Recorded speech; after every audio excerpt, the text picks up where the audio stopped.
Avant de faire une antithèse, il faut justifier le passage de la première partie à la deuxième partie, de la thèse à l'antithèse.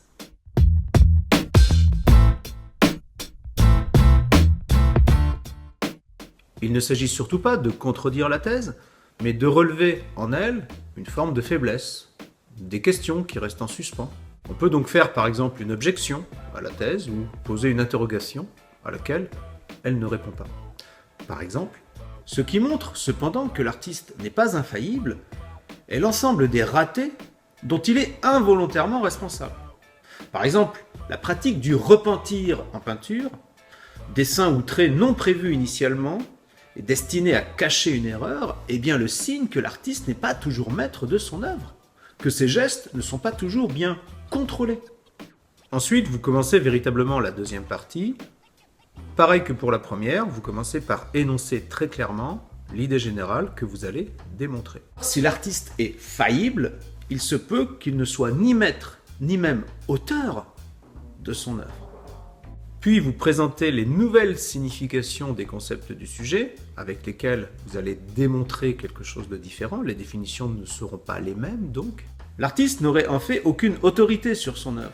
L'œuvre serait juste le résultat de mécanismes involontaires, incontrôlés, que l'artiste laisserait simplement faire, de façon passive, et simplement par goût d'un certain plaisir vague que la création peut procurer. En ce sens, l'œuvre d'art aurait pour fonction non pas la construction d'une belle représentation, mais une émotion esthétique au sens étymologique. Aesthesis en grec, la sensation. Au fond, l'artiste serait simplement avide de sensations, belles ou laides, peu importe, et peu importe le public aussi.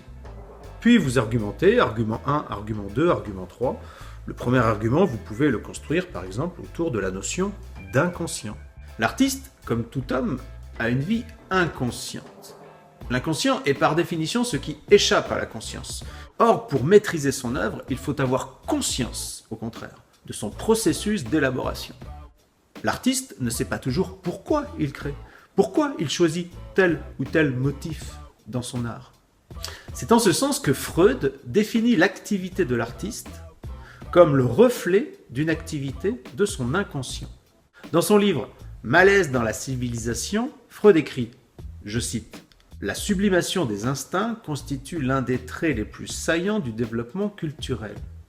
L'artiste, par son art, sublime une névrose, il la rend acceptable. Il liquide partiellement une frustration, parvenant à réaliser symboliquement par l'art ce qu'il ne parvient pas à réaliser dans la vie. » Par exemple, le peintre Toulouse-Lautrec, handicapé physiquement, exprime dans ses représentations son obsession pour ce dont il est privé, la vélocité et la souplesse notamment. Ses motifs récurrents sont des danseuses de cabaret, aux gestes vifs, souples, ou encore des chevaux de course, rapides et puissants.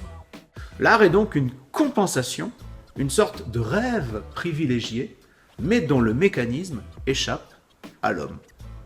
Une deuxième partie autour de la notion d'imagination. L'inconscient est peut-être ce que nous nommons aussi inspiration.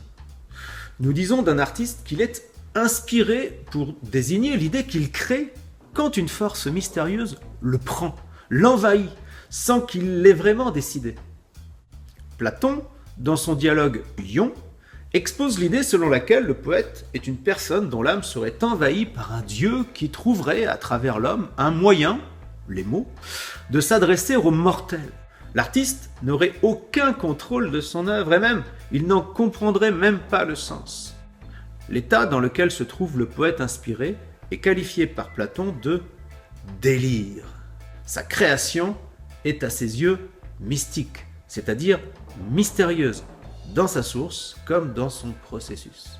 Il ne maîtrise pas une œuvre dont la logique lui échappe.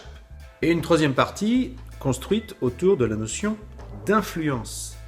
Si l'artiste a une vie intérieure qu'il ne contrôle pas, il est aussi celui qui subit sans s'en rendre véritablement compte des influences du monde extérieur. En ce sens, ce n'est pas l'artiste qui maîtrise l'art, mais plutôt l'art qui maîtrise l'artiste. les mondes de l'art. L'artiste a un public qui peut le pousser à créer non librement, mais avec le souci de plaire aux autres. De plus, un artiste se situe souvent dans le sillon d'un courant artistique dont il peut être soucieux de suivre les principes sans se demander ce qu'il aurait, lui, envie de créer.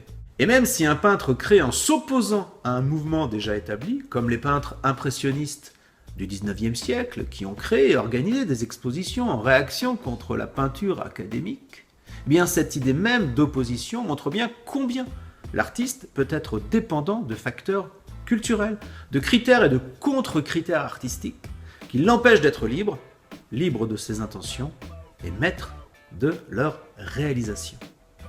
Puis, à l'issue de cette deuxième partie, vous faites comme pour la première partie, un point qui reprend rapidement les concepts mêmes du sujet. L'artiste est donc soumis à des déterminismes psychiques ou socio-culturels, ceux de l'histoire de l'art. Dans ces conditions, comment pourrait-il être libre de son travail et donc maître de son œuvre ?